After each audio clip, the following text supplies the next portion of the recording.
Olá pessoal, sejam bem-vindos ao Seara News Entrevista. Hoje temos aqui o professor Darry Chamberlain. Se eu acertei o nome, desculpe, eu estou tentando acertar o nome até agora. Darry Chamberlain, sejam bem-vindos todos que estão assistindo. Estamos nesse momento em 5 plataformas. Estamos no perfil do Seara de José. Estamos também na página JM Vídeos, no Instagram e no JM Vídeos do YouTube. Eu quero agradecer a presença de todos. Quero agradecer também o seguinte, a possibilidade de a gente tirar as nossas dúvidas que todo mundo pediu para que esse professor, né, estivesse aqui presente. Esta live é mais do que nunca, parafraseando o Faustão, é para vocês, gente, porque o assunto sonhos, sonos, ele permeou várias das nossas lives. E hoje, esta live é para vocês, gente. Então, participem, perguntem, façam seus comentários. Pode concordar, pode discordar. Aqui é democrático, né? Aqui todo mundo vai participar, todo mundo pode dar a sua opinião. Hoje, essa live, o Darryl é de vocês. Em compensação, assim, eu gostaria de pedir para vocês não mandarem, por exemplo, interpretação de sonho. Eu já falei até com ele antes, né, por essa questão, né?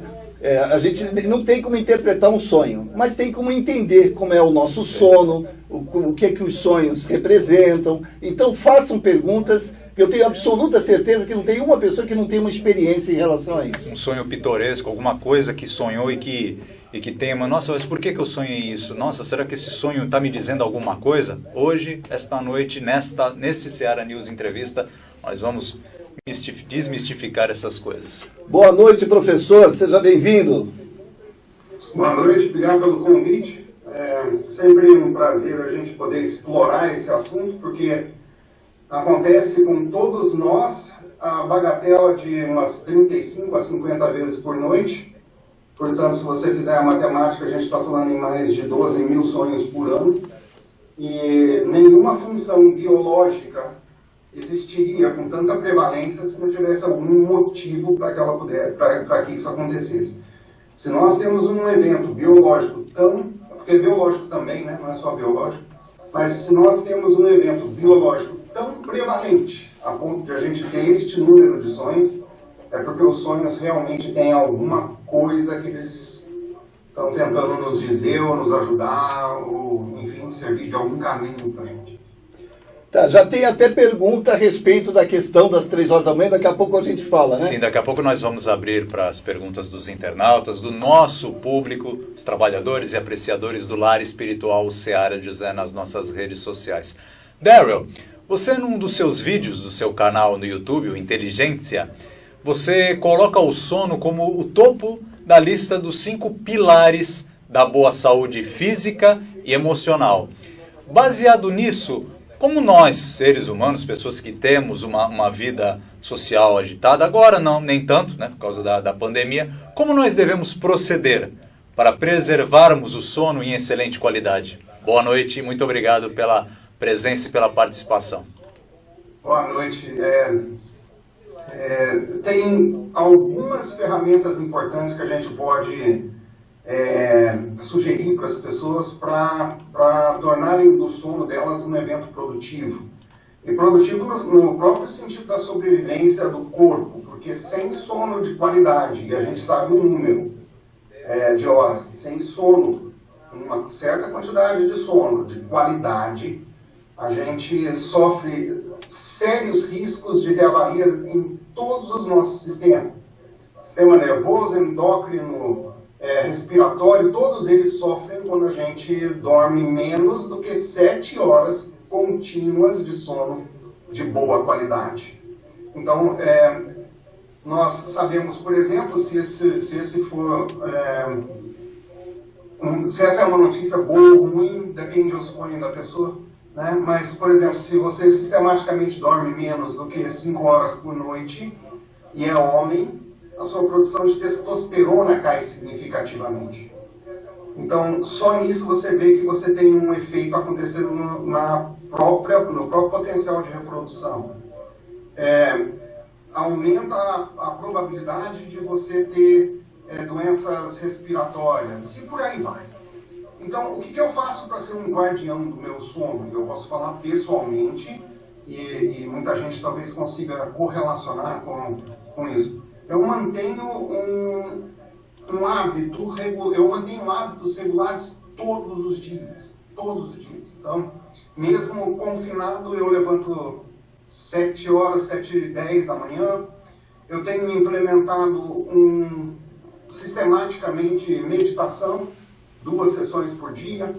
Eu ainda estou exercitando, porque a gente precisa ter dispêndio energético.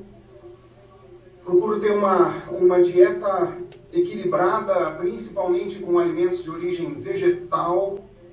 Eu sou vegetariano, portanto, então não consumo carne. Eu não faço cruzada a respeito disso, porque isso é uma coisa muito pessoal.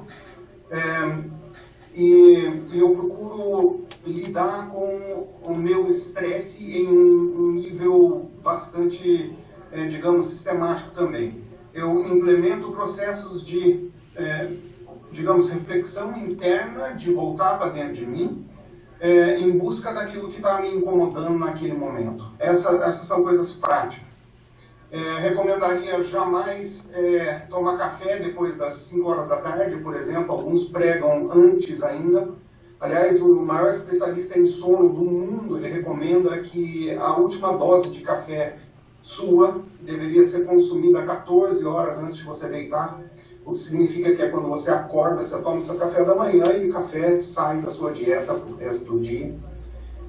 Nós precisamos dormir em um ambiente onde o barulho seja controlado, em outras palavras, silencioso. A gente precisa, como se praga fosse, evitar aparelho eletrônico no quarto da gente, incluindo a televisão. E a gente precisa ter um processo, às vezes você pode implementar um tipo de yoga nidra, por exemplo, que é um processo meditativo que induz sono. A temperatura deveria ser controlada. E agora estou falando para as pessoas que sofrem mais para dormir. Algumas pessoas desligam-se automaticamente, não é o caso da maioria. Então, temperatura controlada seria interessante também. O número a gente conhece, deveria estar 18,3 graus centígrados, por estranho que pareça, mas a gente sabe que essa é a temperatura ideal para o corpo diminuir o movimento natural dele e você adormecer. E tem uma última dica estranhíssima para a maior parte das pessoas. Você deve dormir com os pés descobertos. E é muito estranho, mas é porque os pés têm sensores, por assim dizer, que ajudam você a fazer a regulação da temperatura interna do corpo. E manter a temperatura interna do corpo equilibrada te ajuda a adormecer melhor e dormir uma noite mais sossegada. Interessante. Perfeito, né? Alguns são meio que uns desafios, né, Daryl? Ou é realmente um condicionamento? Eu falo desafios porque você fala um ambiente silencioso, tá um pouco difícil das pessoas, né? Porque atualmente está acontecendo muita confusão de horários. Por quê? A pessoa que, né, tem uma rotina, né, de vida, trabalha de manhã, chega, faz o seu serviço, tem os seus afazeres, dorme à noite. Está acontecendo o contrário. Às vezes a pessoa acaba tendo um cochilo à tarde ou até de manhã e à noite acaba ficando muito agitada. Né? A pessoa, eu estou fazendo barulho porque ficar o dia inteiro dentro de casa, quer dizer, mas ele tem que criar esses hábitos independente do horário que eu digo, né? Ter uma rotina, falar, esse horário agora eu vou fazer isso, eu vou ter essa meditação, eu vou fazer esse condicionamento para quando ter realmente a hora que eu for dormir, a hora que eu tiver a minha noite de sono, eu poder ter um sono de qualidade. Na verdade é isso, né, Daryl? Na verdade, a rotina é absolutamente crucial para que você possa desenvolver um equilíbrio em tudo que você faz. Acordar sempre no mesmo horário, comer sempre no mesmo horário, deitar sempre no mesmo horário, meditar no mesmo horário, enfim, ter lazer no mesmo horário. Não sair muito disso. A pessoa fala assim, isso quando a gente está livre para poder fazer, né?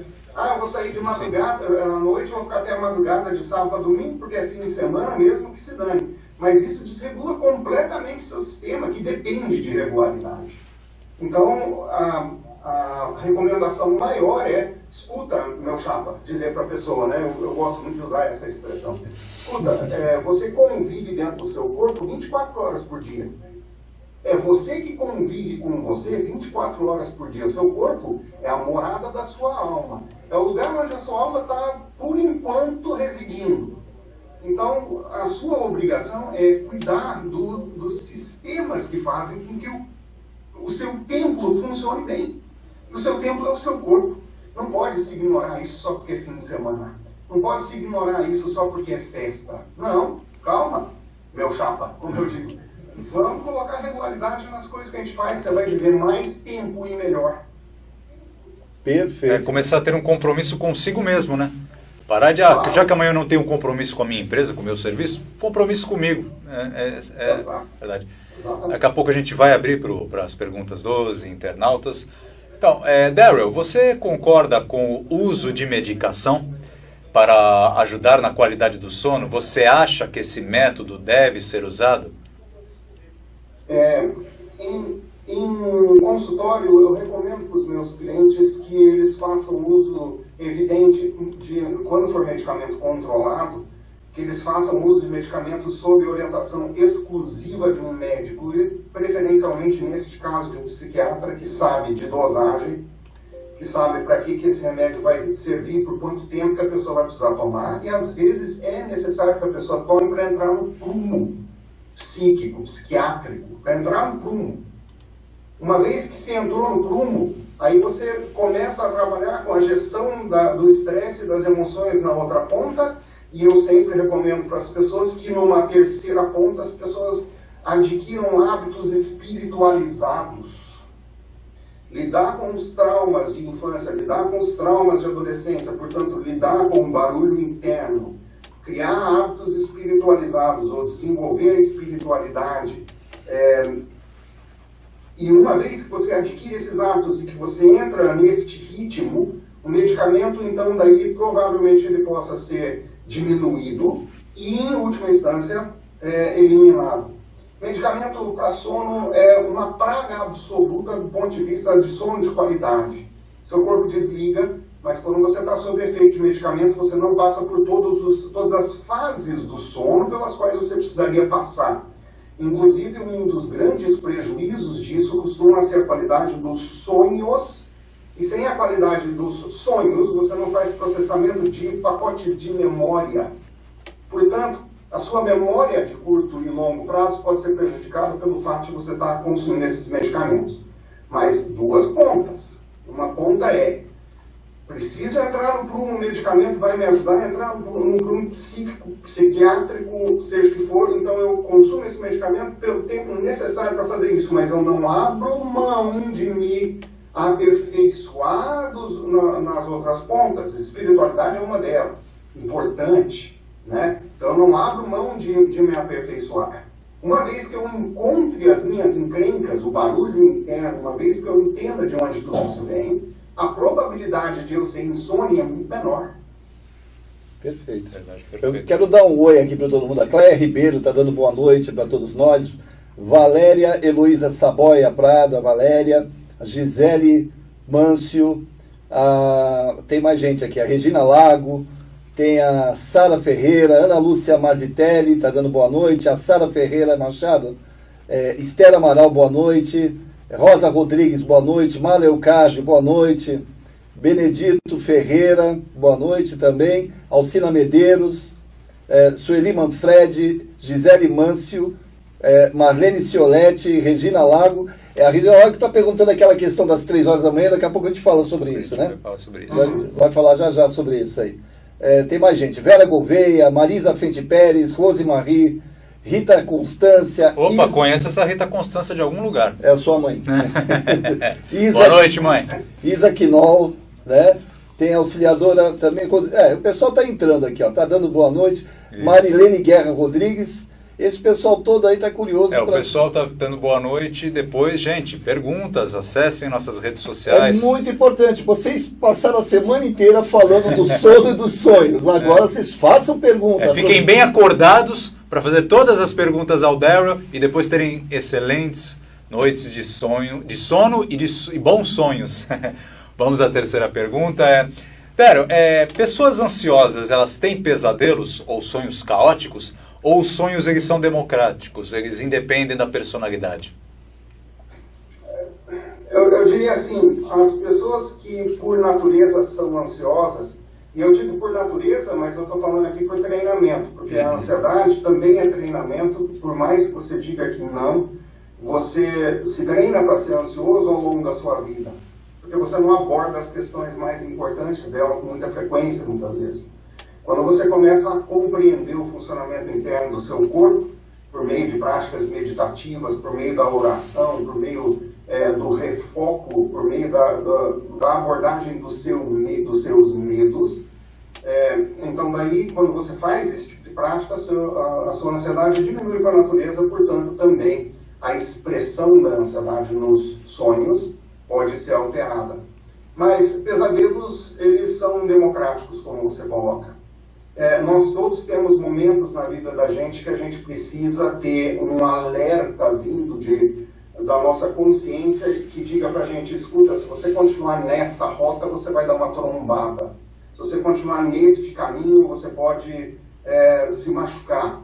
Ou lá atrás, em algum momento da sua infância ou na sua adolescência, você deu essa trombada aqui e você nunca resolveu essa questão. Então, os sonhos, eles como se tocasse a campainha da nossa mente ou do nosso cérebro para dizer assim, tenho aqui um assunto que você precisa tratar.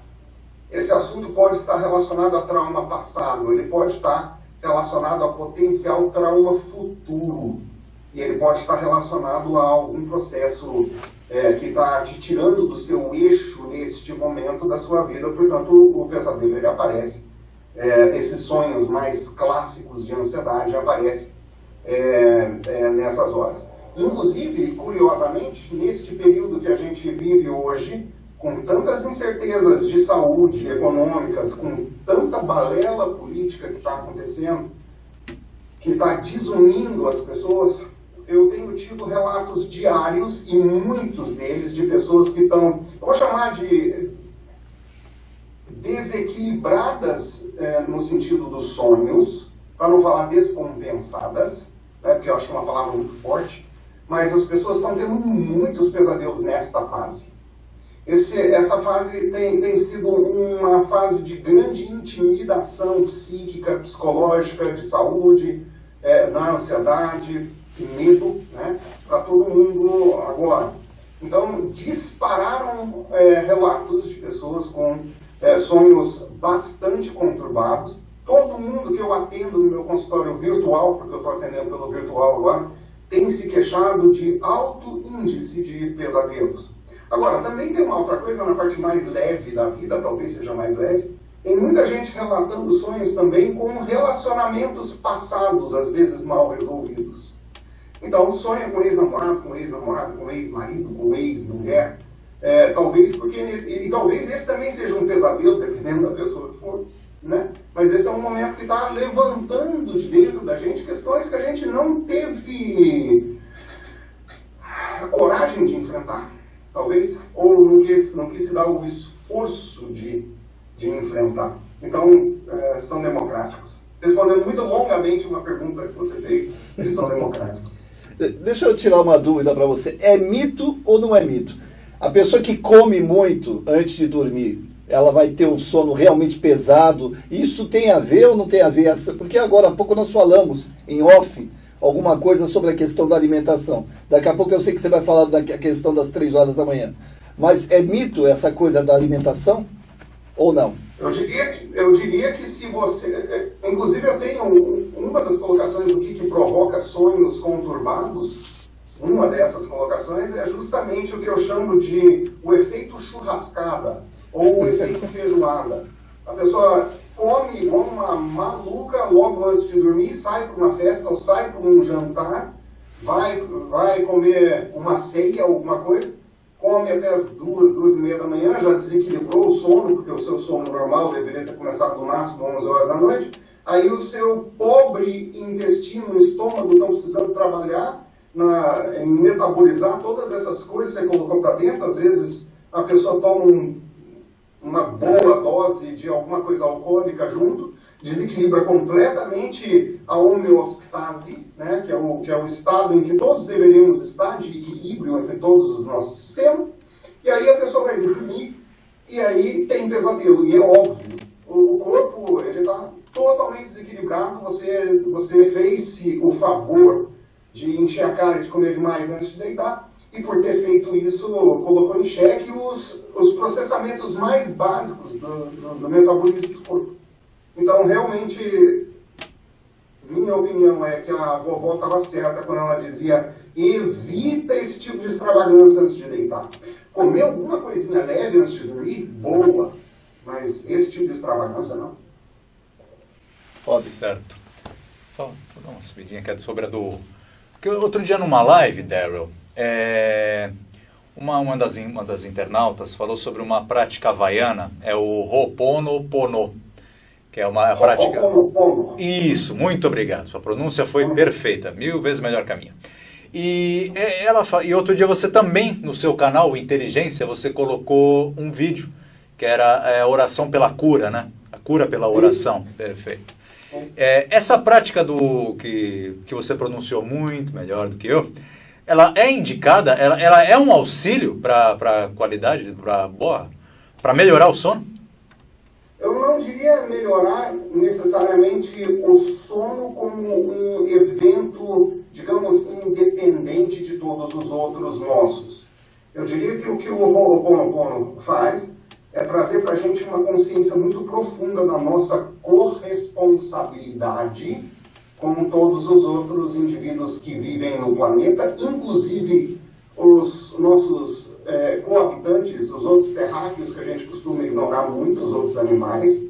Coloca a gente em equilíbrio porque mostra para a gente que as nossos conflitos de hoje, por exemplo, eles podem estar derivando de conflitos que ancestrais nossos tiveram e que aqui a gente agora vem para arrumar.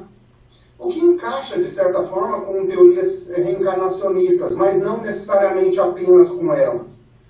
O que mostra é que as ações dos nossos ancestrais tiveram importância lá e que o desequilíbrio causado pelos nossos ancestrais continua trazendo um desequilíbrio hoje.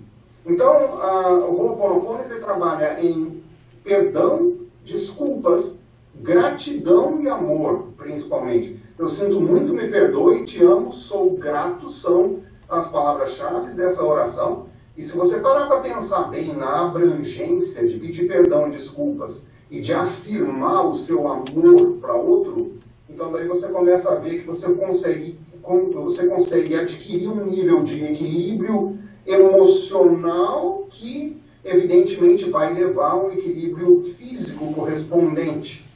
A questão é até que ponto na nossa ancestralidade até que ponto lá atrás isso pode ir.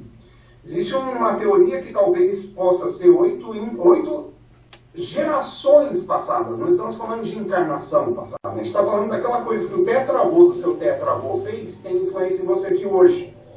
E um novo campo do estudo da biologia, chamado epigenética, mostra que não somos apenas resultado daquilo que a gente come, bebe ou pensa hoje. Nós somos também resultado daquilo que o nosso bisavô comeu, bebeu ou pensou.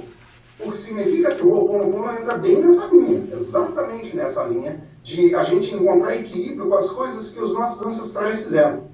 Quando eu encontro esse tipo de equilíbrio, que vem por amor, gratidão e perdão, é evidente que eu vou encontrar equilíbrio no meu corpo também. Então, talvez a última ponta nessa cadeia seja a melhoria de qualidade de sono e dos sonhos, tá? Mas é uma cadeia que a gente coloca em andamento quando a gente trabalha com o Ho'oponopono. E eu uso essa oração todos os dias. Todos os dias.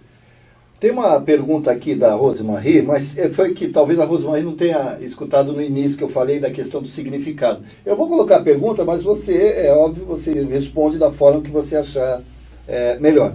Eu tenho sonhos com cores, às vezes azul, em incontáveis tons, alguns que eu nunca vi ao vivo. Às vezes são faixas que vão do mais claro ao mais escuro possível, irreconhecível, e às vezes ao contrário.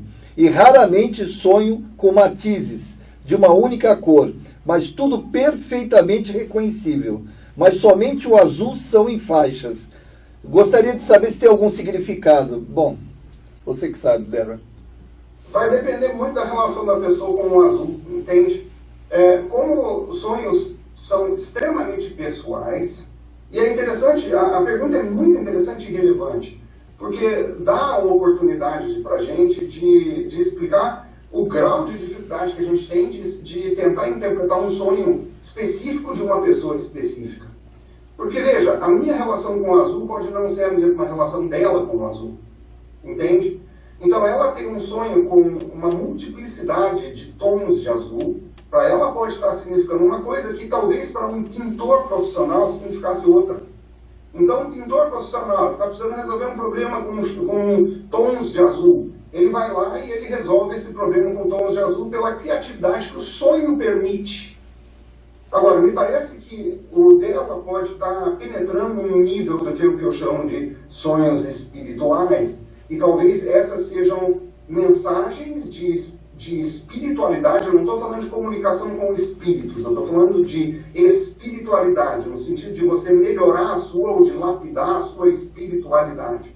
E talvez seja que para ela essa multiplicidade de azuis tenha um significado, um conteúdo mais voltado para a questão do aperfeiçoamento da espiritualidade. Mas eu estou chutando, é um chute acadêmico, eu gosto de chamar de chute acadêmico, porque eu não conheço e eu não sei qual é o contexto dos sonhos quando eles aparecem. Ela completou aqui dizendo que ela é pintora. Eu sou pintora também. Então daí é importante se observar qual é o grau de uso ou em que nível de uso se faz uso. Se ela é artista plástica, de repente. Na plástica, não. Então isso tem muito a ver com o que eu acabei de falar, inclusive. Perfeito. A gente pode fazer aquela pergunta agora. Essa pergunta das 3 horas da manhã foi uma pergunta muito repetida. Uma hora uma pessoa colocou, quando eu fui ver, todos estavam colocando, eu também acordo às 3 horas da manhã, outros acordam às 3 horas. Eu até brinquei, vou começar a fazer live 3 horas da manhã, que aí de repente eu vou ter gente assistindo, né? Por que que gente bem confusa. Com certeza. Por que as pessoas, aproximadamente 3 horas da manhã, elas acordam? Me explica, pelo amor de Deus. Tá, eu vou dar a explicação primeira que vem do misticismo, tá? Tá. Quando você observa os números que recorrem na experiência mística, 3 está entre eles. Então, algumas pessoas, quando recorrem ao misticismo ou ao esoterismo, eles gostam de usar padrões de repetição numerológica para trazer explicações para fenomenologia como essa. Existe uma explicação neste ramo, e eu estou aberto a todas elas. Eu tenho uma explicação mais mundana que eu acho que vai resolver a questão. Mas nós, teoricamente, neste horário, estaríamos abertos para uma abertura de portal, algum portal que permitiria que nós tivéssemos contato com algum nível de espiritualidade. E aí talvez pudéssemos dizer contato com espíritos mesmo, porque entraríamos numa frequência onde isso se tornaria mais possível.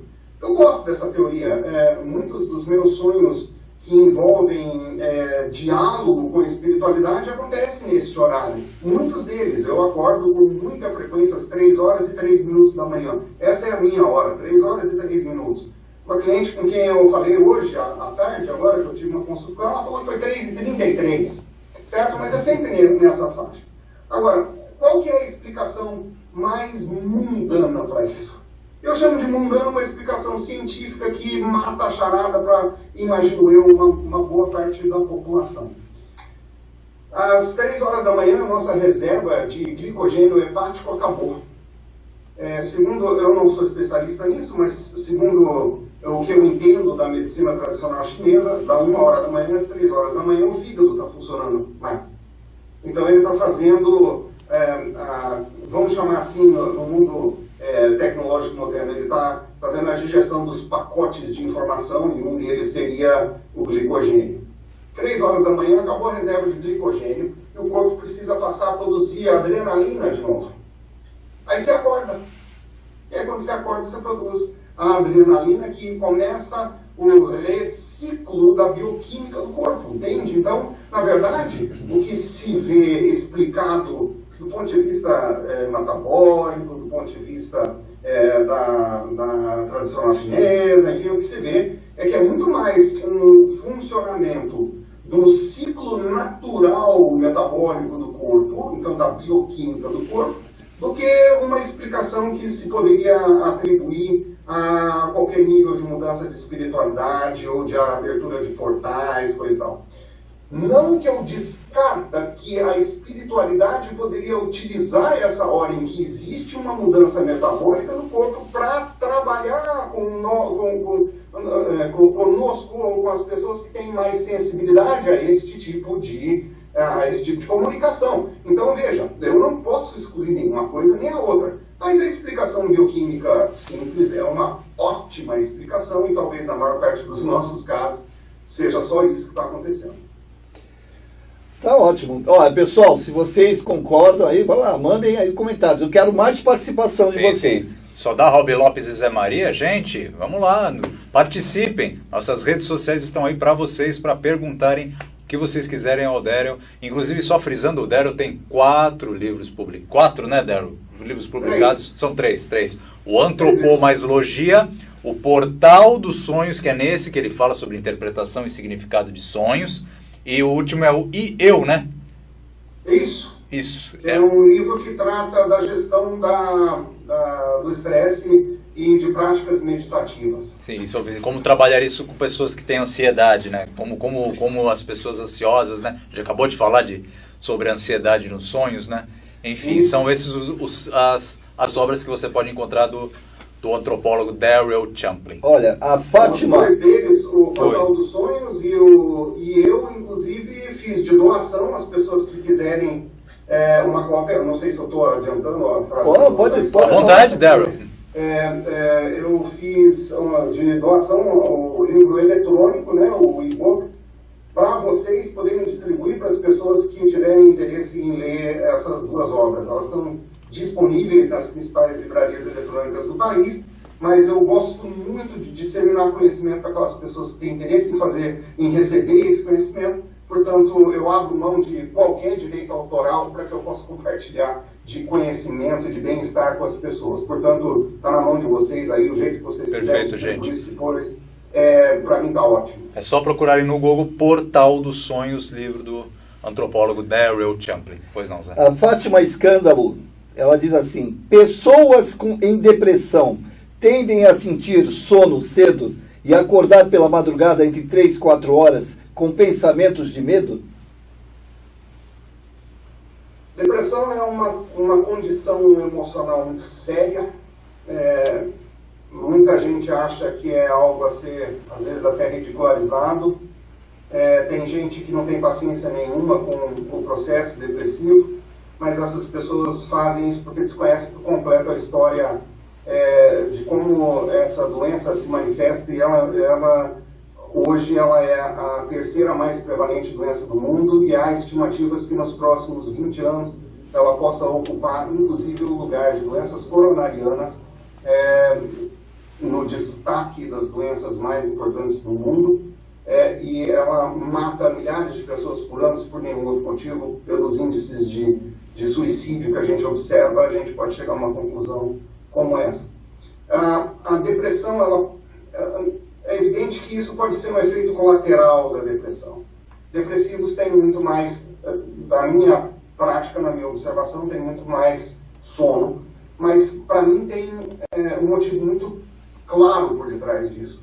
Quanto mais tempo talvez eu esteja dormindo, menos tempo eu vou ter para enfrentar as questões do meu dia que estão me incomodando. Entende? Se eu estou dormindo, no máximo eu vou sonhar, né? E sonhar, para muita gente, não é o campo da realidade. Eu argumento o oposto, que sonhar é um campo mais real do que esse físico em que a gente está vivendo, porque a gente tem muito mais acesso às coisas quando a gente está dormindo do que a gente tem quando a gente está acordado. Não tenho nenhuma dúvida que a depressão afeta o processo do sono e dos sonhos. Acredito que depressivos podem ter muito mais sonhos de ansiedade do que as pessoas não depressivas, podem ter uma tendência, digamos, autodestrutiva muito maior do que as pessoas que não têm sintomas depressivos, e não tem nenhuma dúvida que isso vai afetar a qualidade do sono e dos sonhos. A qualidade, não estou falando de quantidade. Você pode dormir 14 horas seguidas e não ter um sono de qualidade, certo? Então, aumenta a quantidade, mas não necessariamente isso aumenta a qualidade do sono e, ao mesmo tempo, tem, sem nenhuma dúvida, um efeito bastante forte e importante em que tipo de sonho que a gente vai ter. Ô, Derry, quantos sonhos a gente tem à noite? A gente sonha direto ou tem intervalos? Não, a gente tem 4 ciclos distintos. A questão é de sono, né? A questão é em que ciclo desse a gente está sonhando e em que ciclo desse a gente está sonhando mais. Então, o que se descobriu é que as derradeiras 4 horas de sono, portanto, se você levanta às 7, a partir das 3 horas da manhã, nos 2 últimos ciclos do sono, é o ciclo em que a gente vai sonhar muito mais. Então, são mais frequentes ou vêm em maiores números na derradeira fase do sono. Porém, nós temos um número absurdo que tem sido colocado. Eu coloco absurdo porque tem gente que fica, pô, será possível isso? A gente tem até 35 ou mais sonhos por noite, porque, ao contrário do que reza a lenda, e é lenda, a gente não sonharia durante o sono profundo. Não é verdade. O que a gente pode não ter é sonho com imagem durante o sono profundo. As pesquisas mais recentes demonstram que a gente tem uma certa quantidade de sonhos fora do período que a gente chama de sono REM, que é dos movimentos rápidos dos olhos, que é uma fase em que a gente está sonhando com imagens, tá? Mas parece que durante o sono profundo o que a gente pode estar fazendo é conceitualizar, refletir sobre conceitos no sono profundo, tá? Então daí, por exemplo, a gente pode estar conceitualizando sobre a importância da espiritualidade na vida da gente. Eu uso a espiritualidade porque eu acho que isso é um elemento essencial ao qual a gente precisa prestar muita atenção.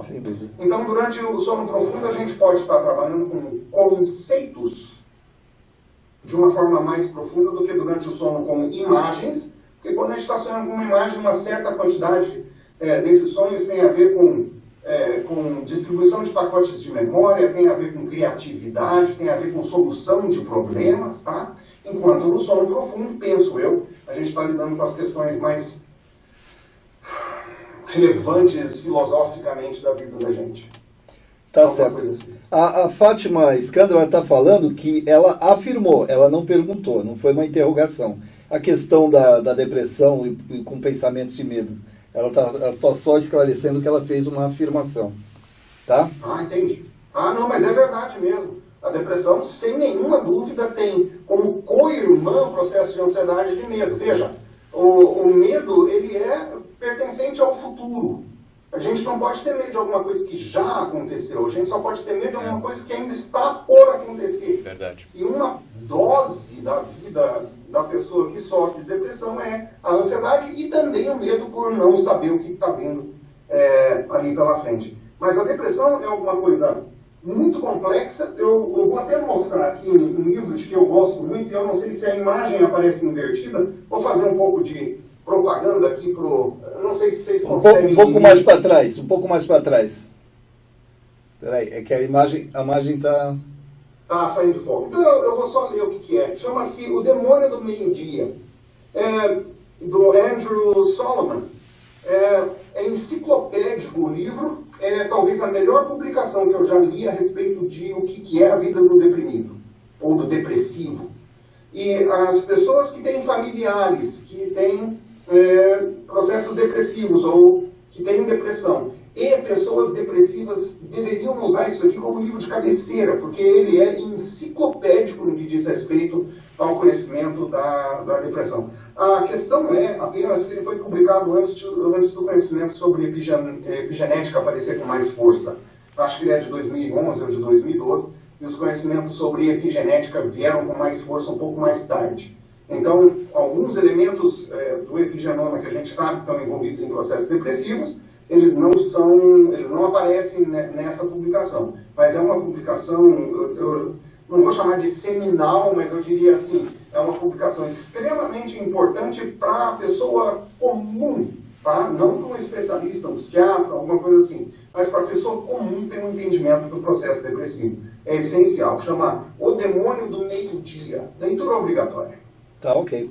A Marlene Cioletti, ela está fazendo um comentário. Eu sonho muito com os meus familiares desencarnados. Por quê? Tenho duas colocações para fazer com relação a sonhos com pessoas que já partiram. Vamos colocar as duas pontas que eu acho possíveis. Se eu sou alguém espiritualizado, se eu sou espírita ou mesmo de qualquer outra linhagem, de outra denominação religiosa, acho que sonhar com os mortos pode ser um tipo de uma passagem para a comunicação com os mortos. Tá? Eu acho que os sonhos eles podem servir como um veículo para que a gente possa ter esse tipo de comunicação.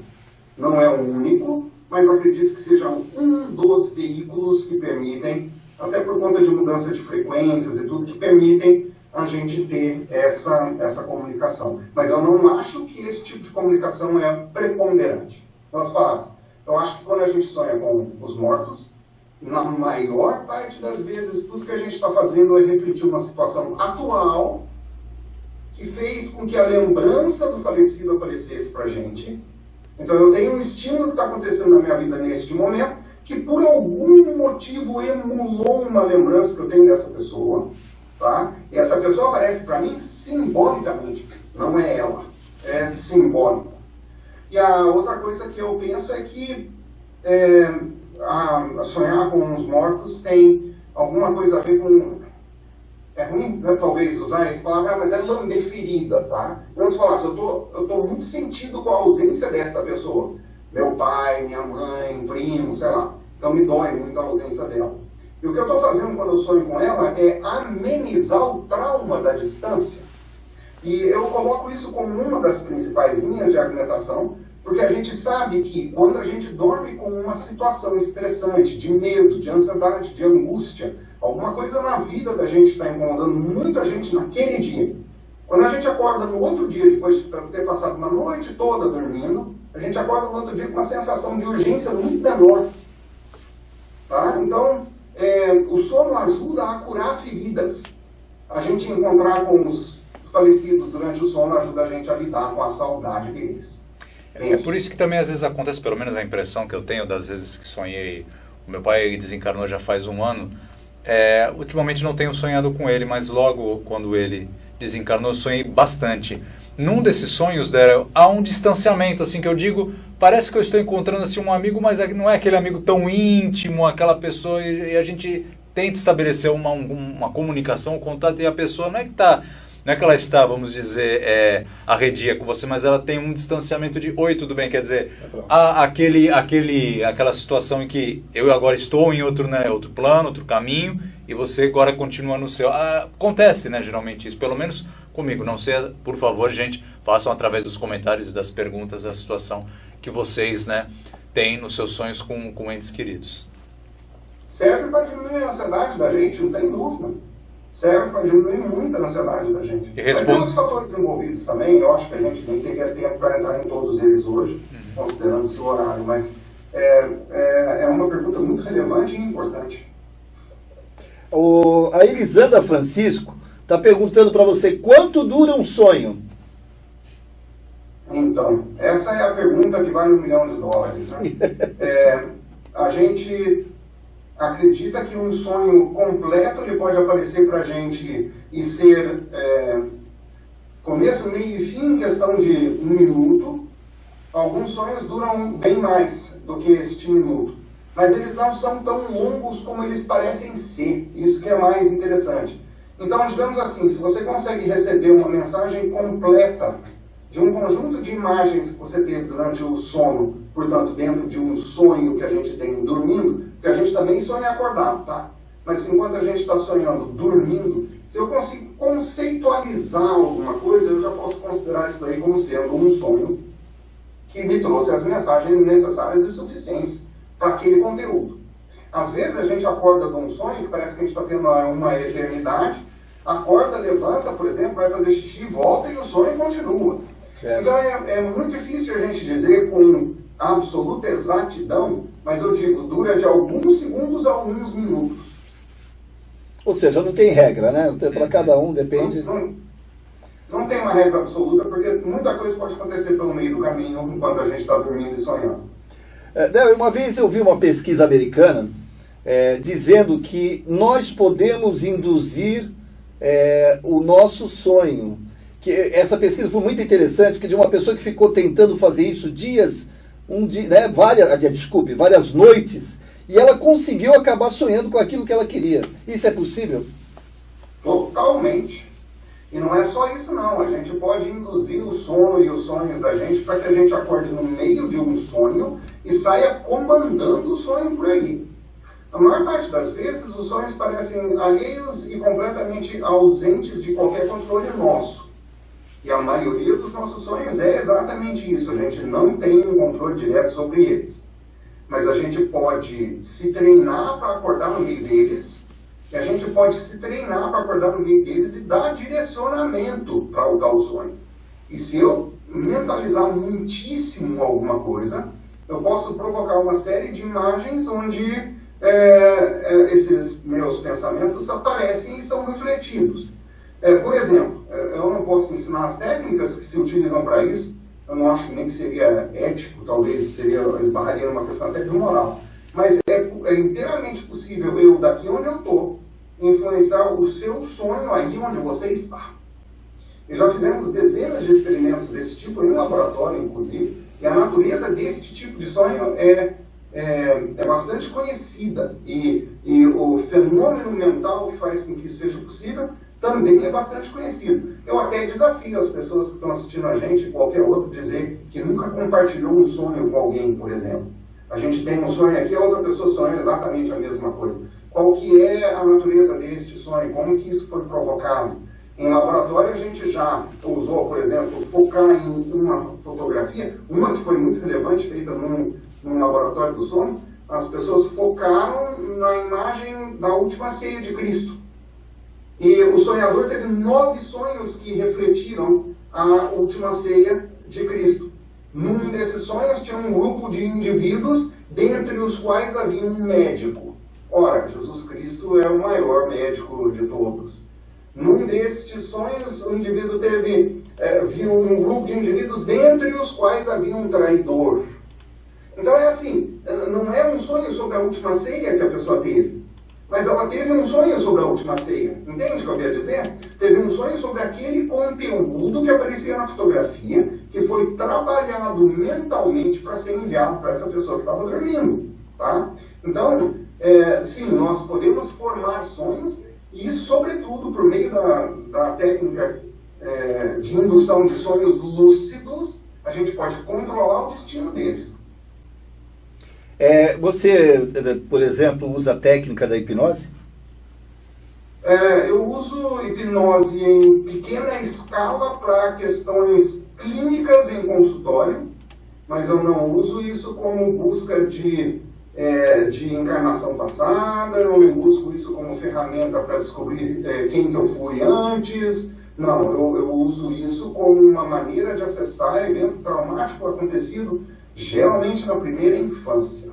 Mas eu não sou especialista em hipnose do ponto de vista de eu vou usar essa aqui como a minha principal ferramenta terapêutica. Não. Eu uso um certo grau disso para induzir ou para ajudar a acessar para objetivos terapêuticos apenas, acessar arquivos de memória. Só para isso. Perfeito. O programa Muitas Vidas, do Zezinho de Abreu, José da Conceição de Abreu, está perguntando para você sobre a questão de acordar à noite. Nós já falamos sobre isso. Pessoal que está chegando agora, já falamos sobre as 3 horas da manhã, viu, pessoal? É só assistir depois aí que não dá para ficar repetindo, né? É muita pergunta. Olha lá. A Ana Maria pergunta, por que às vezes dormimos muitas horas e levantamos cansado? E outras ocasiões dormimos bem menos tempo, mas levantamos refeitos e bem dispostos. Vigorados. Eu acho que, primeiro que dormir muitas horas seguidas também não necessariamente é uma boa coisa, porque provoca na gente exaustão corporal. Tá? Eu falo por mim, passar mais do que 8 horas dormindo, para mim não dá, eu vou acordar com dor em algum lugar. Às vezes eu acordo como se tivesse sido, a sensação que dá é que eu fui atropelado por um caminhão quando fico muitas horas na cama. Então eu prefiro, de novo, manter o meu ciclo de regularidade e levantar na minha hora normal. Bom, por que é que a gente às vezes acorda se sentindo muito exausto?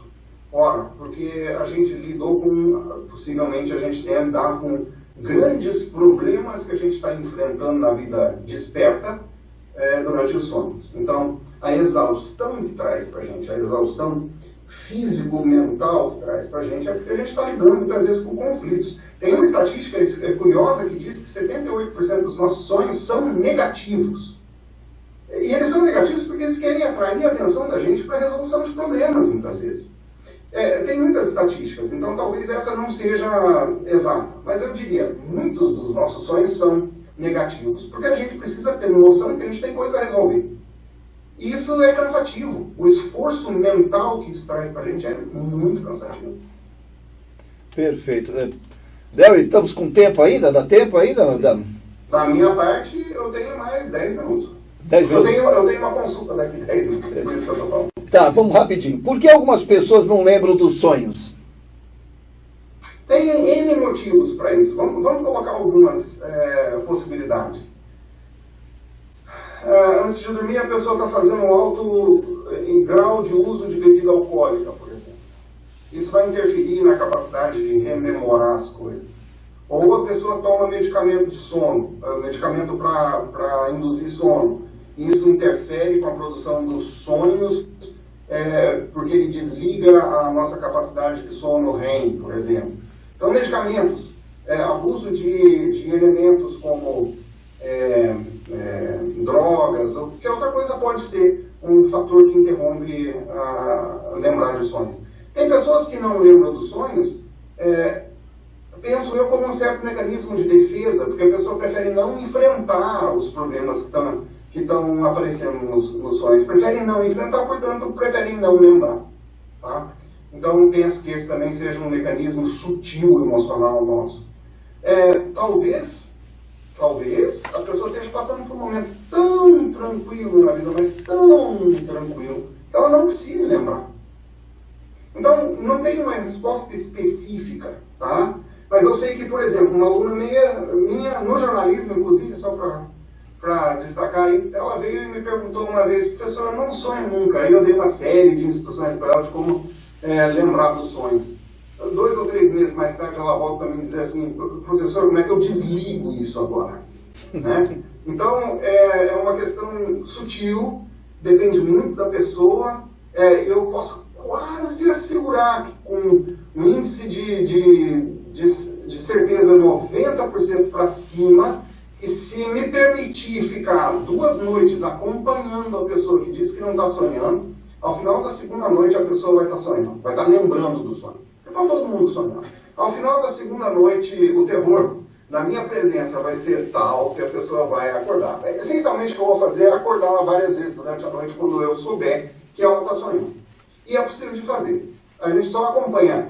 Dá para fazer por eletrocefalograma, esse tipo de coisa, mas não precisa disso. Basta acompanhar o movimento dos olhos da pessoa e em questão de 3 horas, mais ou menos, do lado dela, quando ela estiver dormindo, a gente já consegue extrair dela o primeiro sonho, depois de muito palavrão, porque a pessoa vai xingar muito, que você acordou ela do sonho, não sei o quê, mas se o objetivo é esse, então é esse. É claro que há questões mais complexas que essa simplicidade que eu estou descrevendo não resolveria, tá? Mas é inteiramente possível. Deve ter mais 2 só, e depois a gente vai finalizar com você algumas informações. Rapidamente, existem sonhos premonitórios? Queda do avião do Eduardo Campos, em Santos, foi para a reeleição da Dilma, se não me engano, naquela janela da campanha eleitoral que viria reeleger a Dilma. Caiu o avião em Santos, carregando o presidenciável, acho que chamava Eduardo Campos. Eduardo Campos. Sobrenome Campos, de qualquer maneira. Eu recebi, naquela mesma manhã, 25 relatos de pessoas que tinham tido a informação mental antes de a coisa acontecer. Eu estou falando de um incidente regional, impactou o Brasil. Brasil. Mas foi um incidente regional que foi relativamente relevante, mas de certa forma foi uma bênção da forma como aconteceu, porque matou pouquíssimas pessoas. Do ponto de vista de um desastre grande, foi um desastre pequeno.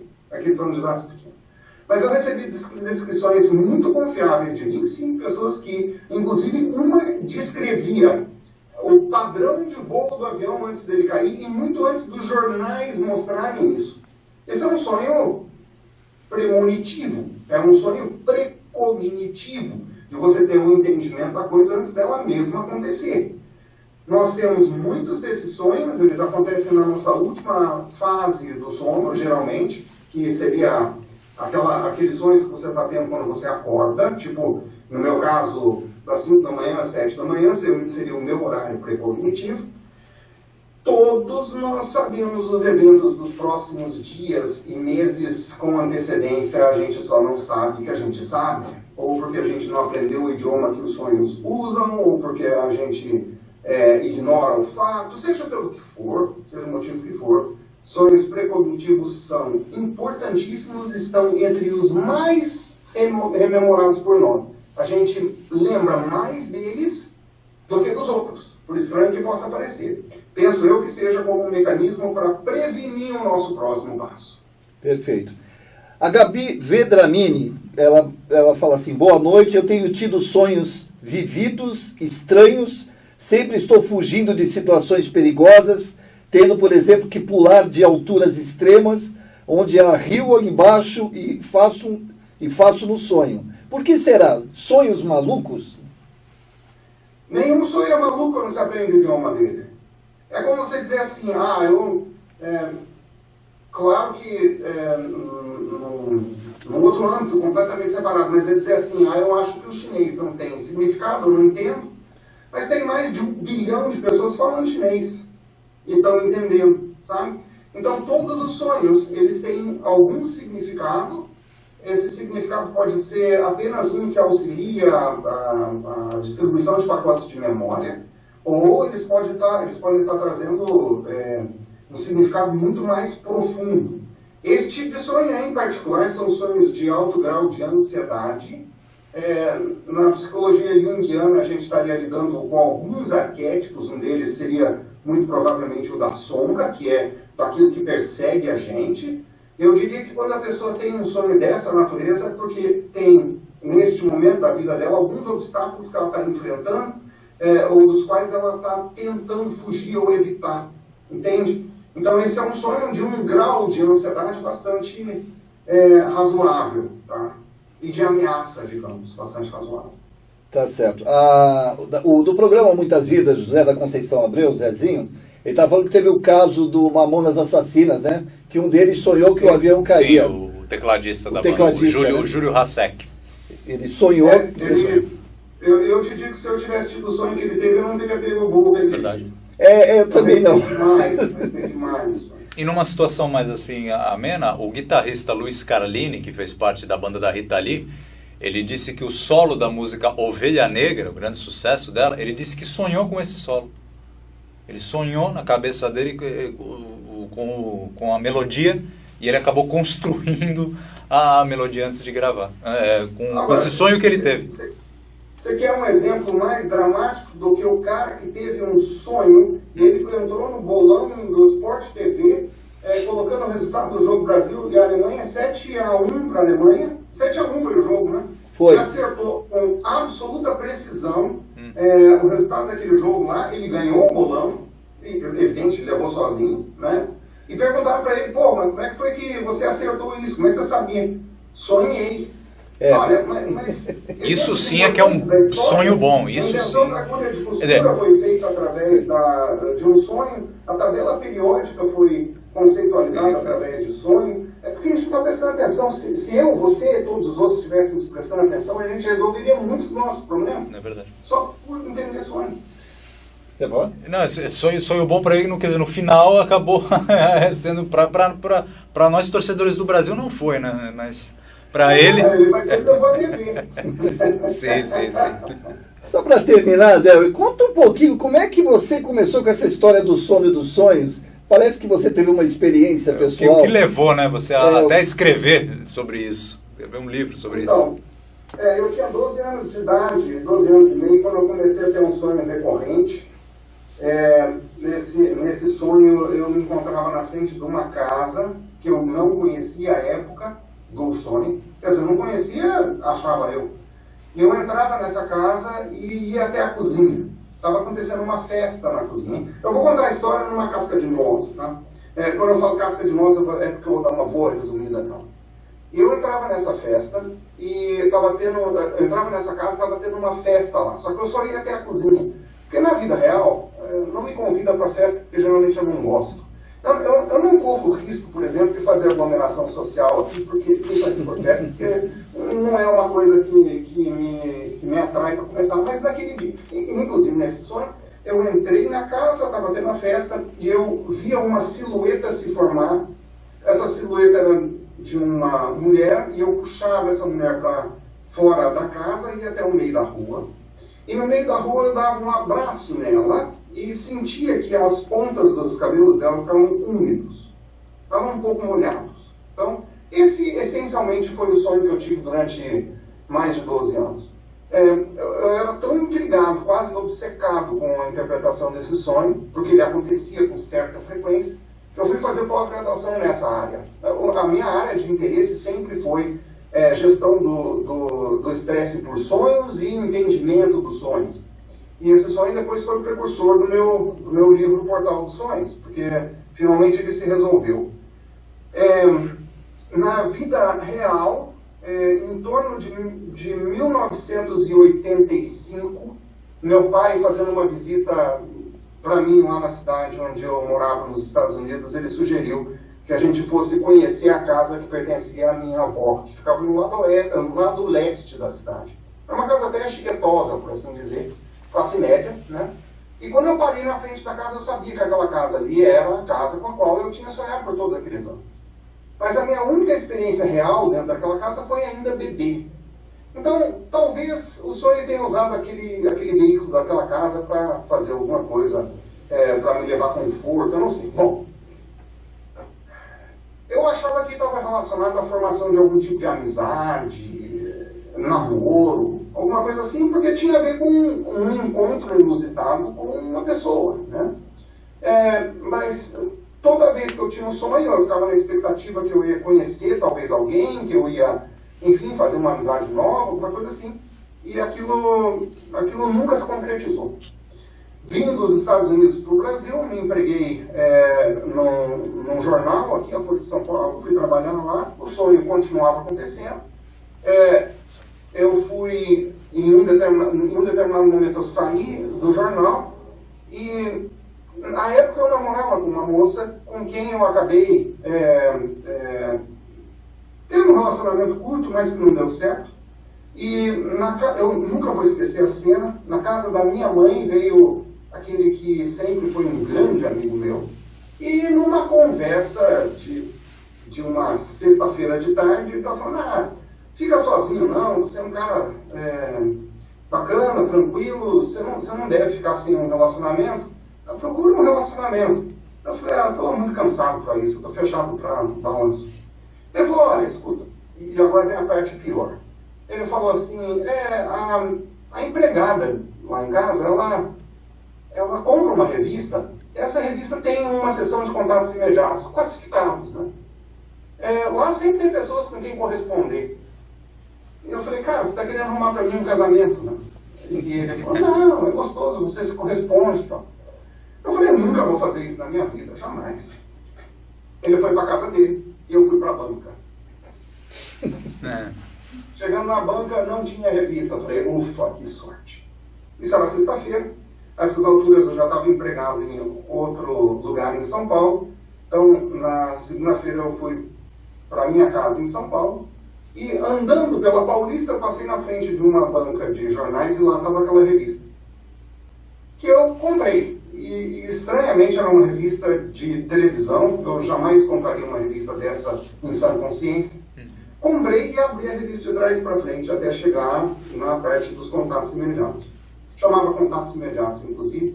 E E eu olhei pelas colunas e num desses anúncios eu achei um anúncio muito bem, muito direto, e a pessoa dizia assim, não quero nada além de troca de conhecimentos, não sei o quê. Eu falei, eu vou arriscar. E mandei um currículo para essa pessoa. Literalmente. A carta tinha 6 páginas e eu narrei a minha vida. Ela respondeu, eu respondi, ela respondeu, eu respondi, e a gente combinou de se encontrar. Estação Paraíso, do metrô em São Paulo. Casamento é igual a Avenida Paulista, né? Começa no Paraíso e termina na Consolação. E para algumas pessoas, sim. Ela se atrasou bastante. Eu tinha decidido, como eu tinha chegado às 6h30 da tarde, eu tinha decidido que 9 horas da noite já era tarde demais, que eu deveria ir embora. Porque até então eu não tinha aparecido. Mas eu falei, eu vou esperar só mais este trem. E esperei. E eu ouvi um som que me ecoava familiar no meu sonho. Toque, toque, toque, toque. E quando eu olhei no fundo do corredor, a silhueta do meu sonho tinha se formado. E à medida que essa pessoa se aproximava de mim, eu sabia precisamente quem ela era, por conta do fato de eu ter sonhado com ela por 12 anos. Certo? Comecei a ter esse sonho com 12 anos, eu já tinha quase 24 anos de idade naquela altura, então eu já tinha sonhado com ela, com essa pessoa, metade da minha vida. E quando ela chegou, eu sabia quem era. Claro que eu não podia falar, olha, sonhei contigo por 12 anos, porque é uma cantada lá. Peguei as malas, tal, ela passou pela catraca do metrô, eu não tinha entrado na estação, tinha ficado lá de fora, e quando a gente começou a subir a escadaria da estação Paraíso, começou a garoar. E os cabelos dela, como no meu sonho, ficaram úmidos. E aquilo foi o checkmate, absoluto checkmate para mim. Aquilo ali foi o maior sonho precognitivo de toda a minha vida, evidente. Foi o mais relevante. Isso aconteceu no dia 12 de janeiro de 1990. No dia 24 de março de 1990, aliás, no dia 7 de março a gente já estava morando junto, e no dia 24 de março nós já tínhamos casado. Dia 24 de março agora fizemos 30 anos de casamento. E eu casei com ela instantaneamente, porque eu sabia. Eu sabia quem era e o que ia acontecer depois, por conta de um sonho. Então, numa carta, é claro que se minha mulher contasse esse sonho, seria muito mais longa a descrição. Pois é que também romântica a história. Na casca de nós, essa é a causa, o que me levou a ter esse interesse no estudo do sonho e do sonho. Perfeito. Você poderia agora só falar dos teus livros, como o pessoal te encontra, Daryl? Como é que o pessoal pode te encontrar? Divulgue-se. Tá. Eu trabalho com terapia, o meu consultório tem um site chamado, seria www.suasaudeintegral.com.br, suasaudeintegral.com.br. Lá dou uma descrição das principais linhas terapêuticas que eu uso, né? Mas fora isso, eu sou professor universitário, leciono na Unisanta já está indo para 30 anos quase, e de certa forma eu construí uma carreira e meio que deste ponto de vista, desse tipo de estudo, meio que um meu legado pessoal eu construí ao longo de todos esses anos com bastante generosidade, inclusive da universidade, de permitir que eventos fossem programados para lá e tudo, e participo inclusive com outro professor da casa, Alexandre Sobrinho, de um programa importante que eu gosto de destacar sempre, chamado Dividindo para Somar, que a gente faz arrecadação de alimentos. O programa dele já deve ter mais, eu acho que são 20 anos já que ele está fazendo isso, e nos nossos eventos, no meu evento, eu agora falo exclusivamente do meu, a gente costuma arrecadar várias centenas de quilos de alimentos que depois são distribuídos para as casas assistenciais que requisitam, que alguém sugere, coisa e tal. Então, a minha vida em Santos se resume a este tipo de trabalho, né? E agora, no meu consultório físico, eu faço o atendimento com várias linhas de terapia. E como a gente está tudo confinado, tal, hoje eu estou trabalhando com um consultório virtual também. Faço atendimentos primários. Bom, hoje só se pode fazer por este caminho, né? Porque para preservar a saúde de todo mundo, o ideal é realmente manter distanciamento, respeitar o que está sendo colocado. Tem um custo alto para todo mundo, sim. mas nesse momento a nossa saúde vale muito mais do que o risco que a gente corre por estar se expondo. Tem o seu Facebook também, que é Darryl Champlin, né? Que no Facebook, na linha do tempo, inclusive, me permita, ele coloca vídeos sobre, inclusive esse que ele colocou da oração, da cura pela oração, que são vídeos do canal do Darryl Champlin chamado Inteligência, né? Isso, Inteligência, lá eu estou seguindo mais uma linha de vídeos mais voltados à terapia, espiritualidade, coisa e tal, do que uma linha que eu seguia no início, que era mais voltada a curiosidades científicas, coisa e tal. A gente vai colocar nos comentários. Você coloca o Face dele, coloca os livros, né, o Portal dos Sonhos, para a gente localizar pelo Google, né?